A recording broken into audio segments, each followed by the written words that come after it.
Well, those of you who've been here in the last few weeks know I've been kind of on a run with these, things having to do with hunger and nourishment, and how we need to nourish ourselves and ways to nourish ourselves deeply. So I've been really tapping into my supply of hunger jokes. And I stumbled on this one, but I don't think I've shared before, that I thought was kind of fun. It's about a dog that gets lost and wanders into a jungle. And a nearby leopard spots the dog and says, I've never seen this guy, but it looks edible, and I'm hungry. So the leopard starts rushing toward the dog hungrily. The dog starts to panic, but then just before running madly, he sees some bones next to him, and he gets an idea. So he exclaims loudly so the leopard can hear, that was some good leopard. The leopard stops abruptly and retreats. Whoa, he's tougher than he looks. I better get out of here. So he runs off. Well, a monkey in the trees above witnessed this whole thing and thinks it might be able to benefit from this. So the monkey finds the leopard and informs the leopard of the truth. And furious, the leopard says, come on, get on my back, we'll both go, and we'll split this meal. And they go back in pursuit of the dog again. They start rushing back to the dog. Well, the dog sees them coming, and he realizes his predicament, starts to panic, but then he gets another idea, and he says, really loudly, where the heck is that monkey? I told him to bring me another leopard an hour ago.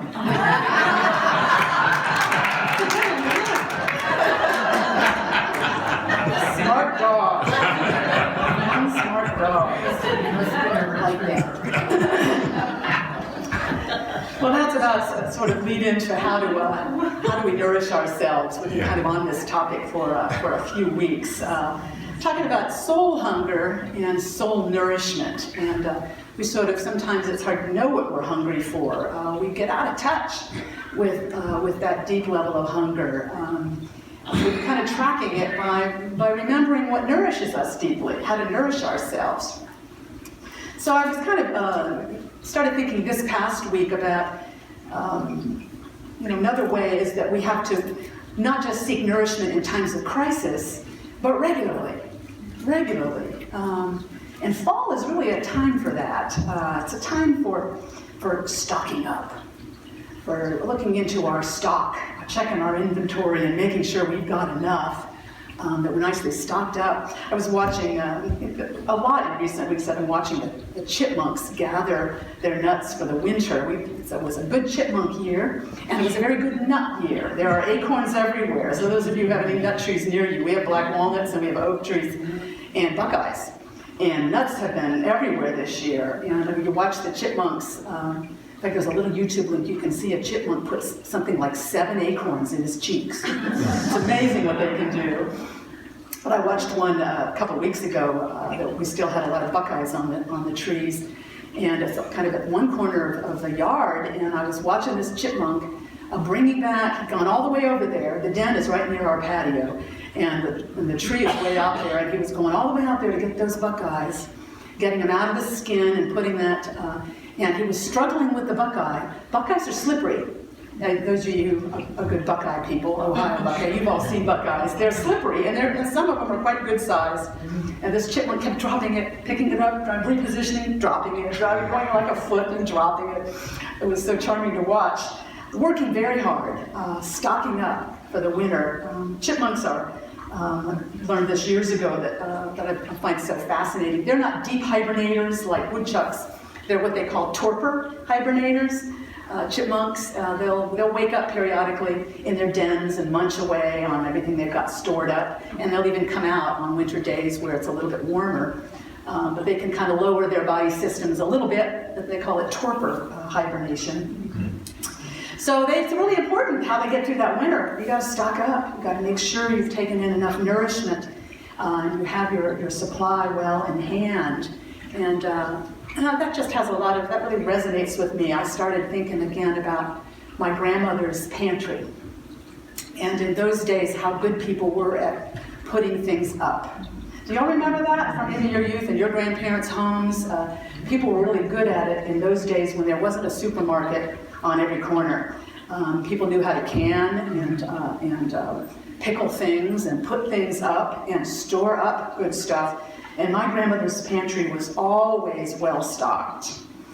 Before a family visit, of course, she baked in advance to have all this great stuff baked and ready to go back there. That was always our first stop when we arrived. Go back and see if she had those wine drop cookies made, or those cinnamon rolls, or that home-baked bread, all of that. She'd stock up. But there was always enough in that pantry, because there would be unexpected people for dinner, and you couldn't run out to the corner store. You had to have enough in your pantry. And I think that's really a kind of a resonant idea for us. That word pantry comes from a Latin word panis, for bread, panis. Think of Panera. It's that same root, isn't it? Panis, pantry, a place where you store not just bread, but all your food, all your supplies you need, so that you'll have what you need. Even if times get tough or weather gets rough, you have the nourishment you need so you won't go hungry. It's very much the same thing with our mental spiritual pantries, and even more critical in a way, that we have stocked up, that we have enough on hand, that we are not going to be pressed beyond our limits. Jesus talked about prayer and communion with God in this way. When the disciples asked him, teach us to pray, he said, pray in this way, and one of those critical phrases in the Lord's Prayer is, give us this day our daily bread. Give us this day our daily bread. He was talking about God's supply in every way, not just food, but in every way. And he was suggesting commune with Source daily. This is a daily prayer. We do this every day. We don't wait until our supplies are down to nothing and we're exhausted and we don't think we can get ourselves out of bed. We keep ourselves stocked up. We maintain our nourishment in our pantries. Give us this day our daily bread. We connect with God daily, and then we'll have what we need. I think that's what he was suggesting. And it's that inner mental spiritual bread. That's what really counts for meeting the challenges of the day. And Jesus not only taught that, but modeled it every day. It's interesting if you read through the gospel accounts of the teachings and the healings that he accomplished. There's like this rhythm of times alone and then times in service, times in private, times in public. There's this rhythm of going up on a mountain to pray and then coming down to deliver the Sermon on the Mount. Going off into the wilderness and then coming out to begin his teaching, healing ministry. Is one where he continues all night in prayer to God, and then he comes down to do the Sermon on the Mount. This is the rhythm of commune with God, see to your supplies, build up your inner resources, and then go out and do your work in the world. I think it's meant to be a rhythm for us all the time. Joel Goldsmith, one of my favorite New Thought writers. Any of you ever read Joel Goldsmith? We have a bunch back in our lending library, I think. In his wonderful Practicing the Presence, he said, every day's outflow can be fed by the morning's inflow. Our morning time, in quiet, in prayer, in meditation, just sitting, whatever you want to call it or however you think of it, that can kind of feed the outflow of the day if you have that morning time. My grandmother knew how to do that kind of stocking up too. And I was thinking about her and my grandfather. Mildred, she went by Millie and Will. That was my grandparents, and they were very devout. They had Bible reading with family before bed every night, and they prayed together at bedtime every night of their married life, every night. They were married in 1915. I was thinking, well, that was during World War I. I was doing a little reading back of what was going on in that era. World War I would have gone on a few more years after that. I think it ended in 1919, maybe. So it was wartime. They lived in a little rural backwoods area in upstate New York called Cameron Mills. I don't know whether it's there anymore. A tiny little town. No doctors, no hospitals, no nursing homes.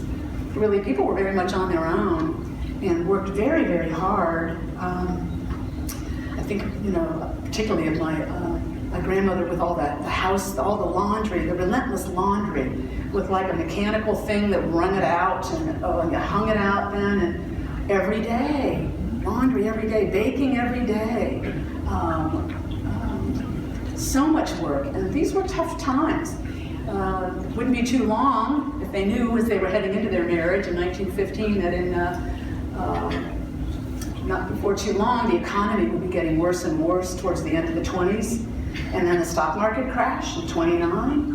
A lot of duress. By something like 1932, a third of the workforce was unemployed. A third across the country. Around that time, my grandma Millie and grandpa Will, their kids would have been almost teenagers or early teens, would have been some between 11 and 14, 15, something like that, in the Depression. My grandfather did whatever was necessary to support his family.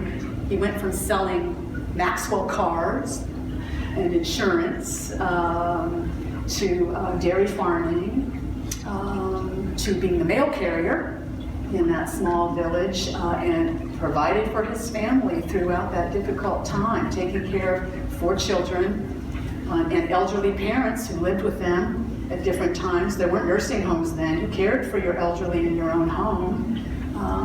And my mother remembered people coming to the back door for handouts of food throughout that period, the kitchen door.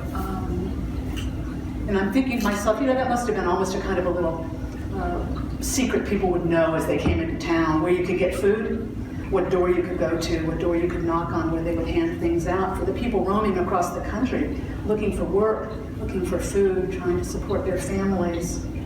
Kind of amazing what they managed. And I think it's because they prayed regularly. They were church people, they were prayer people. They maintained a family of prayer. They brought that into their family. They were prayed up. They took stock regularly, and they kept their resources high so that they could meet the needs of the day. And I think that's the right way to do it, to keep a regular supply of our stock and to check on that. And I think it means having healing habits and routines in our day. What is it for you? I think for each of us, we find our way to it kind of intuitively, depending on our own creative bent and our own nature. What feeds you at a deep level? What helps you feel like you're building up your inner resources, like you are communing with the God power and presence in you, and you are being nourished by that? For me, there are certain things I know. I've got to have time in quiet. I've got to have time outdoors every day. Does anybody else need to be outdoors every day? I've got to be feeling connected with nature. Even if it's just a few minutes, if it's really cold or something like that, I have to have that outdoor time. I like the company of animals. Anyone else? It's so nourishing, the company of animals. Dogs, cats, watching the birds, or the chipmunks stuffing the acorns in their cheeks. That nourishes me. It puts me in touch with the God power and presence that's alive all around us, that creative energy. Yoga works for me, some kind of physical discipline. Anyone else do yoga or some other physical discipline? To nourish self, you feel like you're building your inner resources, your inner strength, your inner wisdom. Could be walking, could be all kinds of things. Could be doing art. Does anyone like to do art, like paint or draw, that puts you in touch with that creative energy within you, that creative source? These are all ways we find intuitively to build our inner resources. And we feel it if we get out of touch with that. We feel it when we get depleted, don't we? That too is an intuitive sense. We know when our resources are wearing thin. We know the key is persistence. Keep doing them. Keep doing these things that nourish us. But we all get away from it sometimes too, and days will go by where we're not practicing that kind of self-care. And I know for myself some of the signs of when I get a little more jittery, I get a little more irritable, a little more on edge, a little more easily startled or bothered. Does any of this sound familiar to anybody else? These are little signs and symbols that my inner resources are wearing a little thin, and it's time to shut down like a department store. You know how they shut down for a day to take inventory? We need to do that sometimes. Just kind of stop, close the doors of the business, and take inventory, and really see what my inner resources are like. Because when we're getting signs of depleting stock, that's the time. Don't let it continue to even more serious levels of depletion. And then we can begin doing again what we know nourishes us deeply and start rebuilding that stock. And it's really kind of remarkable. And God kind of rushes to meet us. It's remarkable how quickly we can feel in touch again with that power and that presence in us. It rushes to meet us. So here's a question then. What if we fail to take stock? And what if we get down to like nothing? And we feel that way. Like, I'm just done. I don't have any energy left. And I think we all have moments like that at different times where we just really feel depleted. What do we do then? Well, the great good news is there's a bigger pantry backing us up. There's this hidden bigger pantry behind our pantries that we're connected with. And that's God's pantry. That's God's pantry, and it's still and always there for us, whether we've been calling on those supplies or not, whether we've been opening our side of the pantry. I like thinking of it that way. It's kind of like a pantry behind our pantry, like there's a hidden door back there. And if we open it up, oh gosh, there's so many more resources back there than we realized, more than we'll ever need probably. God will be there for us. There's a lot of our wisdom teachers have talked about God in this way. Ralph Waldo Emerson, one of my favorites, he talked about God, he talked about the closet of God. The closet of God is from an essay of his called The Oversoul, that in times of extreme need we'll find this closet of God. This bigger pantry is there with all the resources we'll ever need. It's never depleted. David Stendhal Rast, one of my favorite contemporary writers, he's in his 80s now, Benedictine monk. He talks about God as the more, just the more, always more. More peace, more wisdom, more strength, more courage, more abundance. God has it. God is the more. Whatever we have need of, we can still call upon that, no matter how depleted we get. If we just remember and maybe open the back of that pantry, that little hidden door, open it up a little bit and say, fill me up. I need more. I need to feel God carrying me and lifting me. And we all have times for that, and we all find our way through, which is kind of amazing. Has there been a time in your life when you just were running, what do we call it, running on fumes? Where you're just like, you just don't really have anything left, but you're still kind of putting one foot in front of the other? Remember my mother's last illness and then passing was one of those times for me. And these kind of things happen with people all the time, but I remember feeling like I didn't know how I was going to get through it. I was just exhausted, not able to rest or not eating, just utterly depleted, getting through all that. And then on the other side, after my mother's passing, then there's this long period where we talk about things caught up with us. Then that's the time to replenish. And sometimes it's an extended period, would you agree? It takes as long as it takes. But that's the time when we need to catch up with our own self-care. We need to catch up with taking in that nourishment again and rebuilding the resources in our inner pantry, building those back up again. And God flows in to fill us as we open, as we just create a little space. We are all connected to that hidden pantry. Every one of us. It's not cut off from any one of us. We may feel cut off from it sometimes, but it's because we have not been opening the door.